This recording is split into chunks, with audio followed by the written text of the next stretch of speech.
आज हम चर्चा करेंगे सम्यक समाधि और तथाता भाव की। भगवान बुद्ध का एक नाम ही पड़ गया तथागत, क्योंकि उन्होंने तथाता को, स्वीकार भाव को बहुत ज़्यादा महत्व दिया।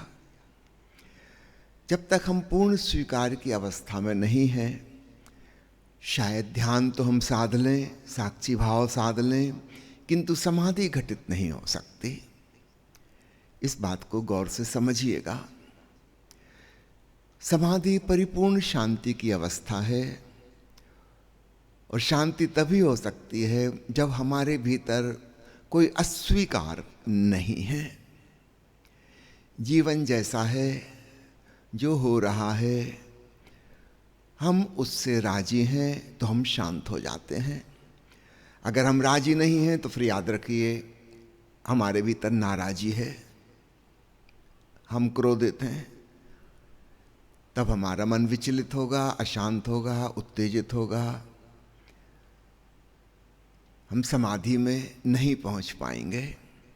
ज़्यादा से ज़्यादा हम थोड़ा बहुत होश साध सकते हैं।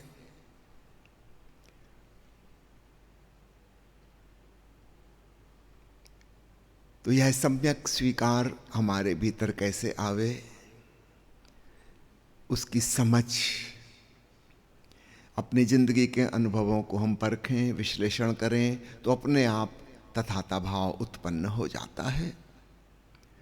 निश्चित रूप से हम सम्यक दृष्टि रखते हुए, सम्यक संकल्प सहित सम्यक कर्म करें, सम्यक वाणी का प्रयोग करें। जहाँ जहाँ जो जो सम्यकता हो सकती है हम करें। जरूरी नहीं है कि इसके परिणाम जैसा हमने चाहे थे वैसा आए। इस बात की समझ, इसको आप अपनी जिंदगी के अनुभवों से परख सकते हैं। अपने आसपास जिनको आप निकट के लोग जानते हैं, उनकी जिंदगी के अनुभव से परख सकते हैं। हमारे कर्म से फल का नाता तो है, लेकिन मुश्किल से 5 या 10%। 90% अथवा इससे भी ज़्यादा बहुत सारे अन्य फैक्टर्स पर परिणाम निर्भर है। तो हमारे कर्म का हिस्सा, हमारी दृष्टि का, हमारे संकल्प का, हमारी वाणी का जो रोल है, वो ज़्यादा से ज़्यादा 5-10% है। इसलिए तथाता भाव को सम्यक दृष्टि का ही विस्तार समझिए। सम्यक दृष्टि में ही यह बात समाहित हो जाती है कि हमारे करने का परिणाम अवश्य आता है, किंतु उसकी भूमिका 5-10% है। दुनिया में 8 अरब लोग हैं, वे भी बहुत कुछ कर रहे हैं। प्रकृति में घटनाएं घट रही हैं जिन पे हमारा कोई वश नहीं है। जीवन के नियमानुसार बहुत कुछ हो रहा है जिसका हमें कोई ज्ञान नहीं है, हम अनुमान भी नहीं लगा सकते। बहुत अनएक्सपेक्टेड टर्न्स आएंगे, अनपेक्षित मोड़, अचानक सारी सिचुएशन पलट जाएगी, बदल जाएगी। हमने जो चाहा था उसके होने की छोटी सी संभावना है, बड़ी संभावना है कि वैसा ना हो पाएगा। जिस व्यक्ति ने फल को स्वीकार कर लिया, चाहे वह जैसा भी हो, ऐसा व्यक्ति शांत हो जाता है। और जिस व्यक्ति ने फलों को स्वीकार नहीं किया, जो जिद कर रहा है, आग्रह है उसका कि मैंने जैसा चाहा था वैसा होना चाहिए, मेरे मन के अनुकूल, उसके मन में रेजिस्टेंस है, प्रतिरोध है प्रतिकूल के प्रति, और यह रेजिस्टेंस उसे शांत समाधिस्थ नहीं होने देगा। वो एक प्रकार के संघर्ष में, लड़ाई में लगा हुआ है। ओशो ने ईसा मसीह की सूली वाली घटना को बहुत बार उल्लेख किया है। एक बार फिर से समझिए, आपने सुनी भी होगी। अंतिम क्षण में उनके मन में भी आक्रोश आ गया और उन्होंने आकाश की तरफ आंखें उठा के कहा, हे पिता, यह कैसा दृश्य दिखा रहा है। निश्चित रूप से उनके मन में कुछ एक्सपेक्टेशन रहे होंगे कि परमपिता परमात्मा अपने इकलौते पुत्र के लिए कुछ विशेष आयोजन करेगा, और यहां तो साधारण आयोजन भी नहीं है। दो चोरों के बीच में उनको सूली दी जा रही है, लाखों लोग अपमानित कर रहे हैं, पत्थर फेंक रहे हैं, अपमानजनक शब्द कह रहे हैं, हाथ पैर में कीले ठोंक दिए गए हैं। इस अंतिम क्षण तक भी किसी चमत्कार की उम्मीद लगाए हुए होंगे, शायद अचानक कुछ होगा, लेकिन ऐसा कुछ भी नहीं हुआ। जैसे अन्य दो चोर मारे जा रहे हैं, ऐसे ही साधारण अपराधी की भांति वो भी मर रहे हैं। बूंद बूंद खून टपक रहा है हाथ पैर से, डिहाइड्रेशन होता जा रहा है। कहीं अवचेतन में छुपी होगी यह अपेक्षा कि परमात्मा कुछ जादू करेगा, बचा लेगा। लेकिन अत्यंत सजग व्यक्ति थे, बहुत ध्यानपूर्ण, बहुत संवेदनशील। उन्होंने क्षण भर में अपनी इस मूर्छित अपेक्षा को पकड़ लिया। अगले ही क्षण उन्होंने कहा कि हे प्रभु, जो तेरी मर्जी, दाय विल बी डन, दाय किंगडम कम, जैसा तू चाहे। मैं कौन हूं अपनी इच्छा आरोपित करने वाला।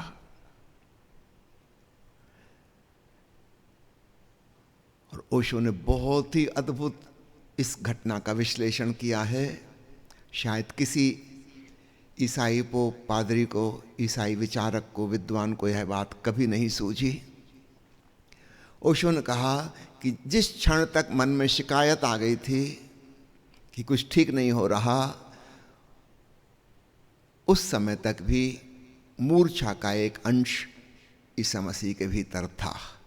माना कि वो अत्यंत जागरूक थे, खूब संवेदनशील थे,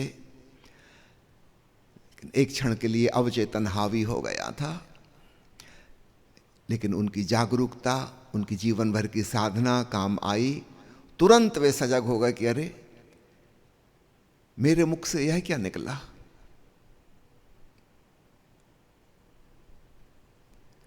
क्या मैं ईश्वर से ज्यादा समझदार हूं कि क्या होना चाहिए, क्या नहीं होना चाहिए।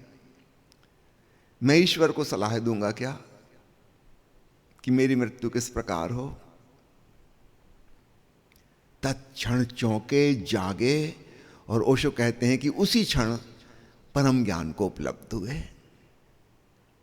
इस क्षण तक एक छोटी सी बाधा थी, बिल्कुल किनारे पहुंच गए थे, मगर अभी उस पार लगे नहीं थे।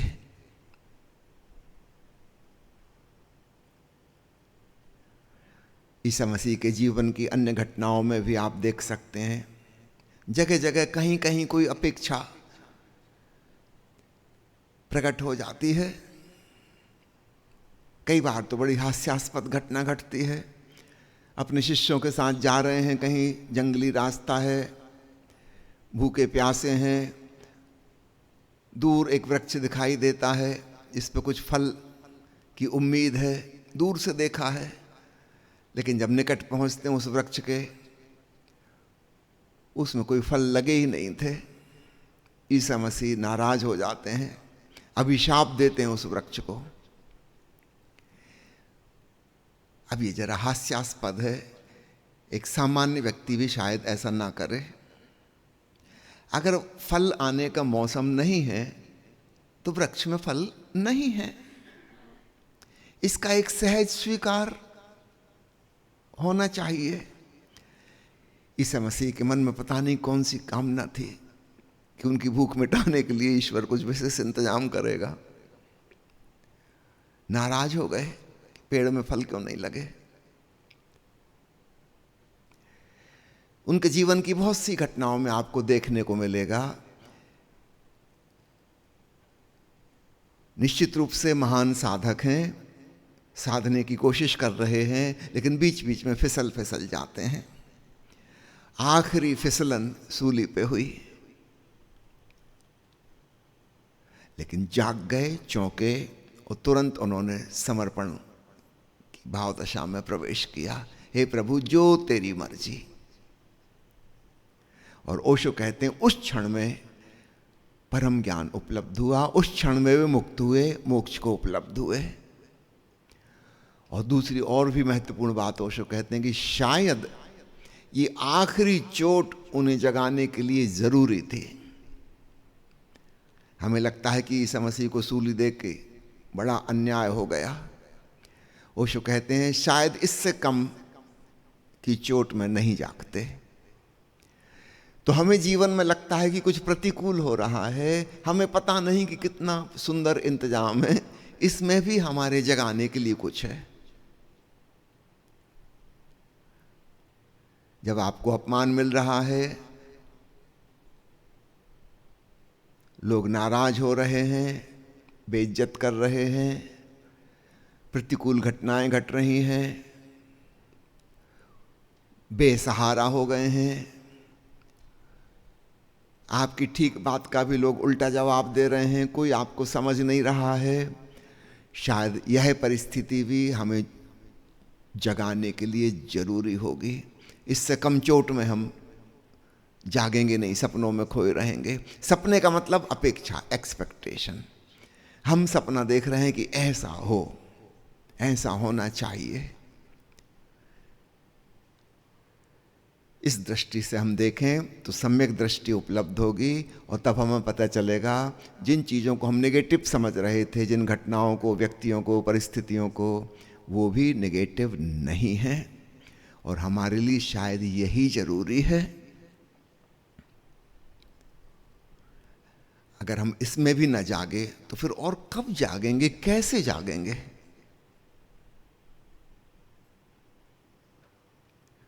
सुखद सपने में तो कोई जागता नहीं।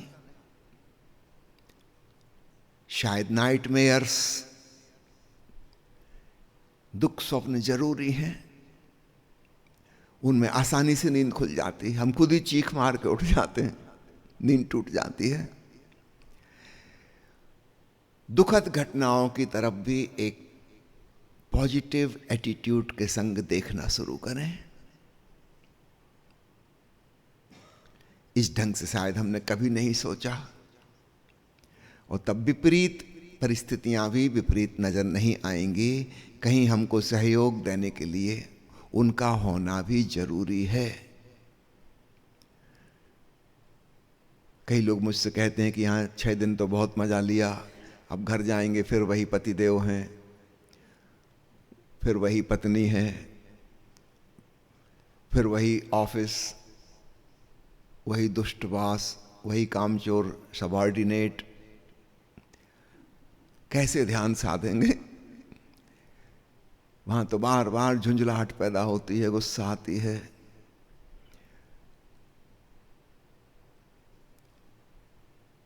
आपके लिए वह परिस्थिति जरूरी है, परमात्मा ने बड़ी मुश्किल से इंतजाम किया है, भागना मत।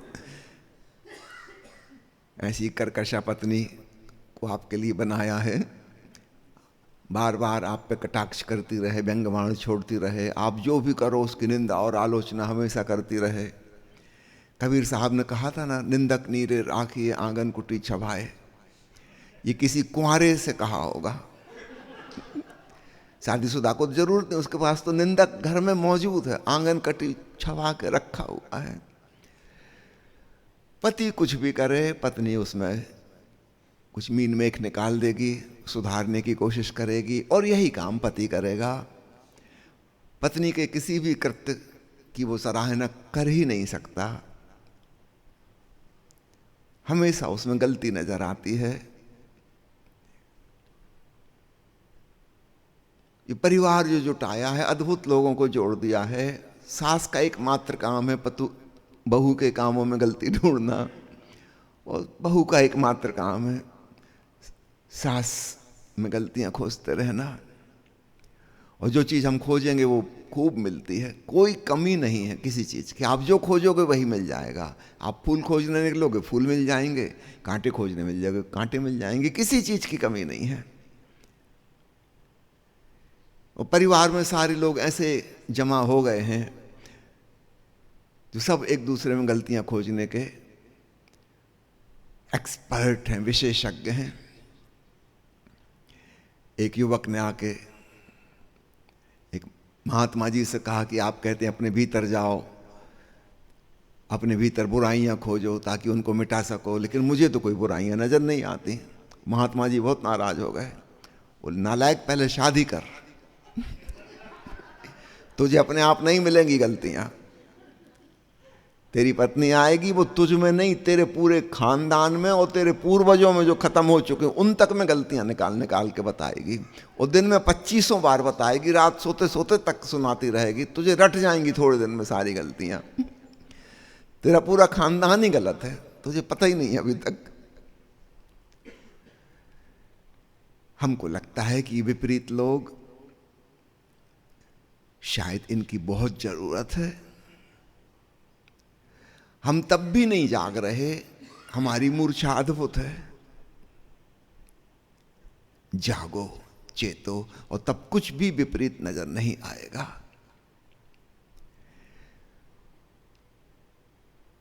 गहन स्वीकार भाव उत्पन्न होता है।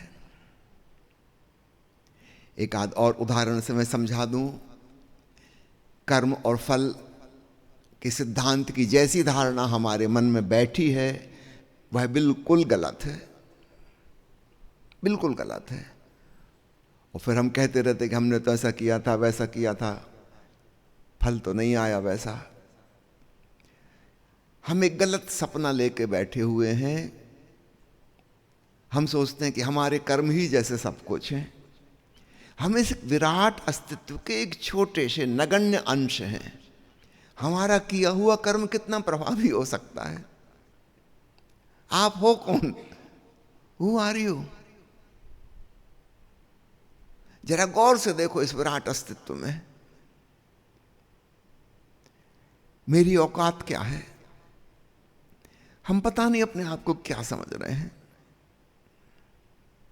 एक उदाहरण से समझें। एक किसान है, उसकी इच्छा थी खूब अच्छी फसल आए, खूब धन कमाए। इसके लिए उससे जो भी अच्छा से अच्छा बन सकता था उसने किया। एग्रीकल्चर साइंस की शिक्षा प्राप्त की, डिग्री हासिल की, उसके अनुसार उसने काम किया। खेत की निंदाई गुड़ाई की, समय आने पर बीज बोए, पानी सींचा, खाद डाला, इंसेक्टिसाइड का उपयोग किया, बागुड़ लगाई, सुरक्षा का इंतजाम किया। बिल्कुल वैज्ञानिक तरीके से वो जो जो कर सकता था वैसा उसने इंतजाम किया। क्या कोई व्यक्ति 100% गारंटी दे सकता है कि इसने जो आर्थिक लाभ सोचा था वैसा होगा? कोई गारंटी नहीं हो सकती, क्योंकि और 50 फैक्टर हैं जिस पर निर्भर करता है आर्थिक लाभ होगा कि नहीं होगा। हो सकता है उस साल अचानक बाढ़ आ जाए, खेतों में पानी भर जाए, 10 दिन तक भरा रहे और सारी फसल सड़ जाए। हो सकता है सूखा पड़ जाए, मानसून की बादलों की दिशा ही कहीं और हो गई, जहां नहीं बरसना था पानी वहां बरस गया, और जहां एक्सपेक्टेड था कि बारिश होगी वहां सूखा पड़ गया। अंडरग्राउंड वाटर लेवल नीचे चला गया, सबमर्सिबल पंप काम करना बंद कर दिए, कोई उपाय नहीं सिंचाई का, सब सूख गया। अब इसमें तो किसान कुछ नहीं कर सकता। अचानक कोई नए प्रकार के कीड़े आ गए, टिड्डी दल ने आक्रमण कर दिया, 2 घंटे में पूरी फसल चौपट हो गई। 2 घंटे में कोई नए प्रकार के कीटाणु आ गए फसल में, जो दवाइयां उपलब्ध थीं वो कारगर नहीं रहीं, पूरी फसल बर्बाद हो गई। यहां अक्सर होता है कहीं से कोई चिंगारी उड़ के आ गई, कोई बीड़ी ही पी रहा था, जरा सी चिंगारी, और सूखे गेहूं के खेत, फसल कटने की तैयारी चल रही थी। किसान बड़ा प्रसन्न हो रहा था कि इस साल खूब अच्छी फसल आई है, और आग लग गई और 5 मिनट में देखते देखते सब राख हो गया।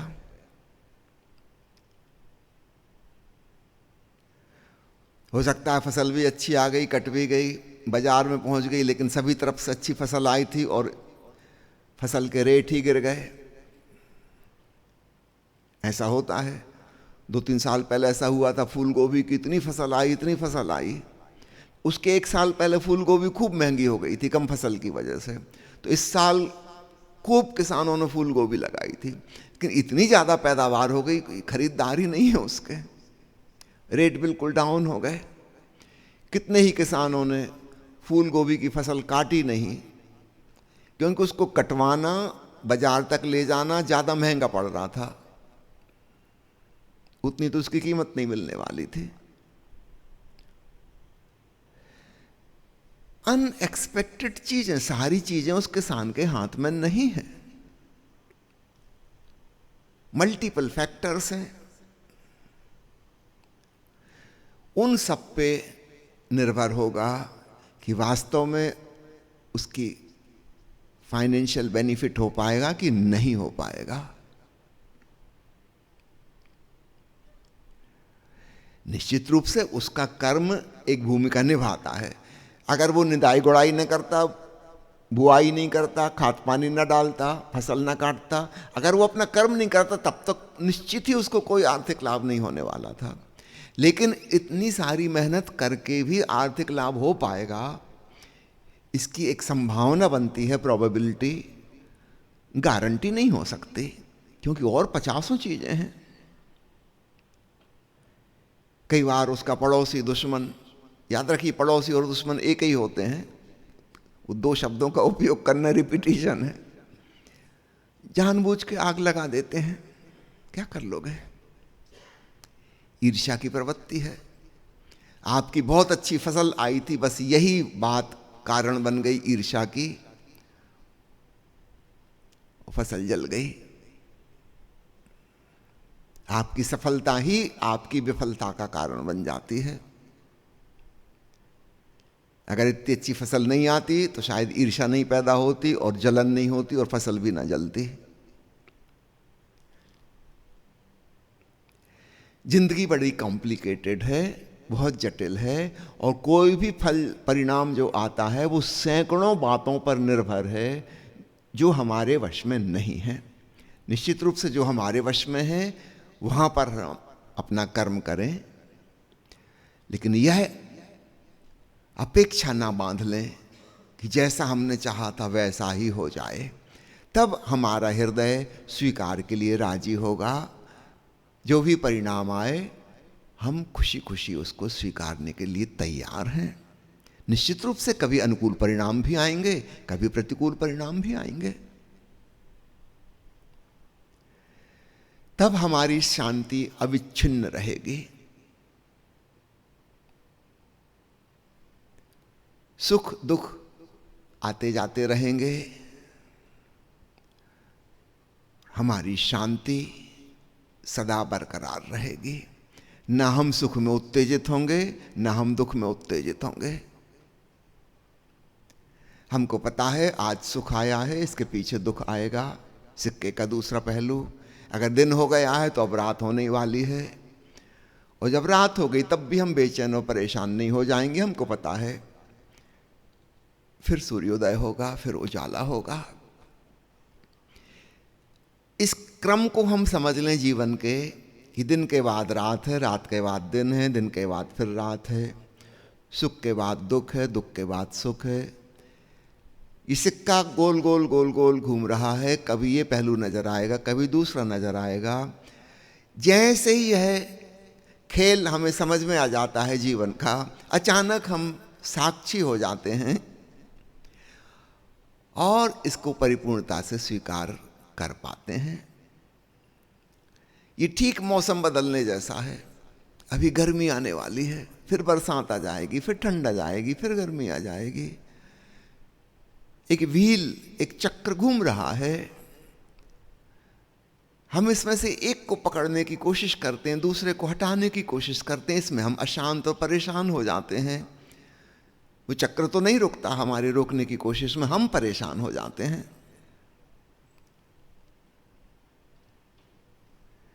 समझदार व्यक्ति वह है, सम्यक दृष्टि उसको उपलब्ध हो गई, जो परिपूर्ण स्वीकार में आ गया। निश्चित रूप से हमको जो ठीक लगता है वैसा हम कर्म करें,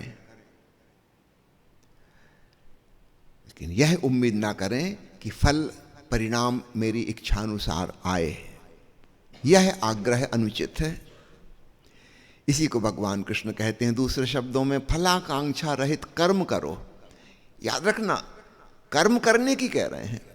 अर्जुन क्या कह रहा था कि मैं कर्म ही ना करूं, छोड़ के चला जाऊं। कल एक महिला मुझसे पूछ रही थी, स्कूल में जॉब करती हूँ, बड़ी पॉलिटिक्स चलती है वहाँ, छोड़ दूं क्योंकि मुझे कोई ज़रूरत भी नहीं है अब नौकरी करने की। छोड़ के भाग जाने से बात नहीं बनेगी। कहीं भी रहोगी, 4 लोग तो संपर्क में होंगे, वहीं पॉलिटिक्स चलेगी। स्थान बदलने से कुछ नहीं होगा। वहीं रहते हुए तुम शांत होना सीखो। वो राजनीति का खेल चलता रहेगा, तुम वहां पे प्रसन्न हो जाओ, शांत हो जाओ, प्रमुदित रहो, सद्भावना में रहो। बाहर राजनीति रहेगी, तुम्हारे भीतर राजनीति ना रहे, तुम उससे मुक्त हो जाओ, तो बात बन गई। उस दिन अगर आके तुम पूछोगे कि अब छोड़ दूं नौकरी, मैं कहूंगा अब छोड़ दो, हो गया काम। जो वहां संभव हो सकता था बेस्ट, उस स्थिति को तुम उपलब्ध हो गई। अर्जुन कह रहा था कि रणभूमि से छोड़ कर भाग जाऊं। अर्जुन कह रहे हैं तुम अपना कर्म करो। हां, एक शर्त जोड़ रहे हैं, फलाकांक्षा रहित, विदाउट एनी एक्सपेक्टेशन। बड़ी कठिन शर्त लगा रहे हैं। हम सब कर्म छोड़ने के लिए तुरंत तैयार हो जाते हैं। ओशो ने नव संन्यास का सूत्रपात किया, गृहस्थ होते हुए संन्यास्त हो जाओ। अन्य लोग समझते हैं कि उन्होंने संन्यास को सरल बना दिया। नहीं, क्षमा कीजिए, सरल नहीं बनाया। यही कठिन है। असली साधना, असली तपस्या यही है। भाग जाने में कौन सी कठिनाई थी? कौन नहीं भाग जाना चाहता? पति पत्नी से, बच्चों से, माता पिता से, ऑफिस से, दुकान से, कौन परेशान नहीं हो चुका है? हम सब अर्जुन के पक्षपाती हैं। कृष्ण की बात हमें हजम नहीं होती। अर्जुन कह रहा है कर्म छोड़ दो, हट जाओ दूर कर्म क्षेत्र से, शांति से रहोगे। अर्जुन को पता नहीं शांति से आप रह ही नहीं सकते। जहां जाओगे वहीं अशांति खड़ी हो जाएगी। नए प्रकार की अशांति होगी, नए लोग होंगे, वहां नए प्रकार की मुसीबतें होंगी। मुसीबतें कंटिन्यूअस रहेंगी। इसलिए पलायन का कोई लाभ नहीं। जहां हो, जैसे हो, प्रभु ने जैसी सिचुएशन आपके लिए पैदा की है, इसको परिपूर्ण होशपूर्वक, प्रेमपूर्वक, स्वीकार भाव से जियो। यही आपके लिए उपयोगी होगा। इससे बेस्ट और कुछ नहीं हो सकता था। इस पूरी बात को गौर से देखने पर एक सहज स्वीकार भाव अपने भीतर आ जाता है।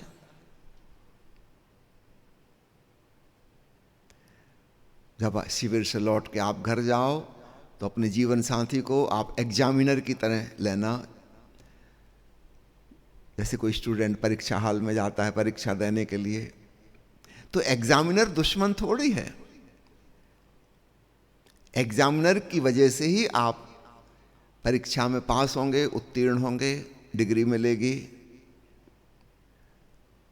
ये एग्जामिनेशन की व्यवस्था है। आपका जीवन साथी बिल्कुल रेडी है। 6 दिन के बाद लौटते हो परीक्षा लेने के लिए, देखते हैं क्या सीख के आए हो। बड़े सन्यासी हो गए हैं, साधना करते हैं, बुद्ध का अष्टांगिक मार्ग। अभी देखते हैं 8 मिनट में पता लग जाएगा अष्टांगिक मार्ग सीख के आए कि नहीं आए। काश आपका दृष्टिकोण बदल जाए कि ये एग्जामिनर हैं, फिर दुश्मन नहीं रह जाएंगे। फिर वो अभी आपको दुश्मन जैसे लगते हैं। कितनी साधना करके आए थे, सब बर्बाद कर दिया। बर्बाद नहीं कर दिया, टेस्ट कर रहे थे क्या खाक सीख के आए। 2 मिनट में आंख बबूला हो गए। यही सिखाया तुम्हारे गुरु जी ने। आपकी नहीं, हमारी बदनामी होती है, ओशो की बदनामी होती है।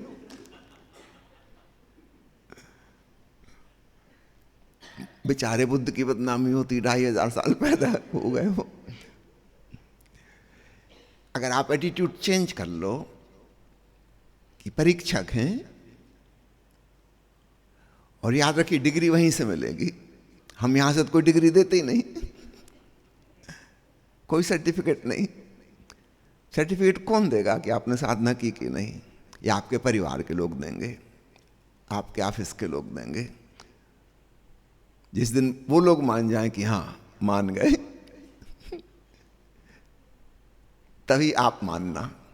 और इसमें उनका योगदान, उनका कंट्रीब्यूशन है, उसको सराहना। अगर वो परीक्षा ना लेते तो आपको कभी पता ही नहीं चलता, आप धोखे में रहते हैं कि हम बड़े साधक हैं।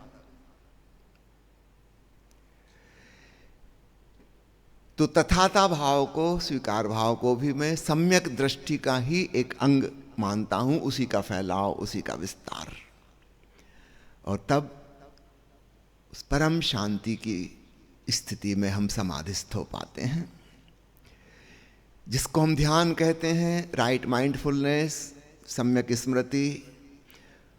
उसमें हम जागरूक तो हैं, सजग हैं, संवेदनशील हैं, पता चल रहा है क्या है, बाहर भी भीतर भी। लेकिन उसमें यह बात नहीं जुड़ी है कि उसका हमें स्वीकार भी है। हम सजग हैं, लेकिन हमारे अंदर उसके प्रति प्रतिरोध हो सकता है, विरोध हो सकता है कि नहीं होना चाहिए। अधिकांश लोग आगे कहते हैं कि भीतर विचार बहुत चलते हैं ध्यान में, क्या करें? इसका मतलब विचारों से दुश्मनी ठाने हुए हैं, विचार आक्रमण कर रहे हैं, मिसाइल दाग रहे हैं। आप सजग तो हो गए कि विचार हैं, विचारों का होना पता चल रहा है, लेकिन विरोध की भावना मौजूद है। ये नहीं होना चाहिए। दुश्मन को नेस्त नाबूद करने के इरादे हैं आपके। भीतर एक अंतर्युद्ध छिड़ा हुआ है। धार्मिक किस्म के लोगों का युद्ध छिड़ जाता है कि मेरे अंदर क्रोध नहीं होना चाहिए, बिल्कुल क्रोध का गला दबा के रहूंगा। और ये गला दबाने की वृत्ति ही क्रोध है, मिटा के रहूंगा, खत्म कर दूंगा। ये मिटाने की वृत्ति ही तो क्रोध है। आप इस वृत्ति को और बढ़ा रहे हैं। भगवान बुद्ध कहेंगे स्वीकार लो। इसलिए समाधि को ध्यान का अगला हिस्सा, गहरा हिस्सा कहा जाता है। ध्यान में हम जागरूक हुए, सजग हुए, क्या है उसका पता चला, लेकिन उसके प्रति हमारा दृष्टिकोण हो सकता है अभी भी विरोध वाला हो। जब तक विरोध वाला दृष्टिकोण है, परम शांति समाधि नहीं मिलेगी। अब स्वीकार भाव सहित, बल्कि और भी अच्छा हो कहें प्रेम भाव सहित, जो है उसको सप्रेम स्वीकार करो। वो है प्रकृति प्रदत्त, आप उससे दुश्मनी ना लो, तब आप रिलैक्स हो पाओगे। तो ध्यान में हमने सजगता तो सीखी, माइंडफुलनेस सीखी। अब एक कदम और उठाना होगा, जो है उसका स्वीकार, प्रेमपूर्ण स्वीकार। और तब अचानक डीप रिलैक्सेशन आता है। भीतर का वह अंतर्युद्ध समाप्त हुआ।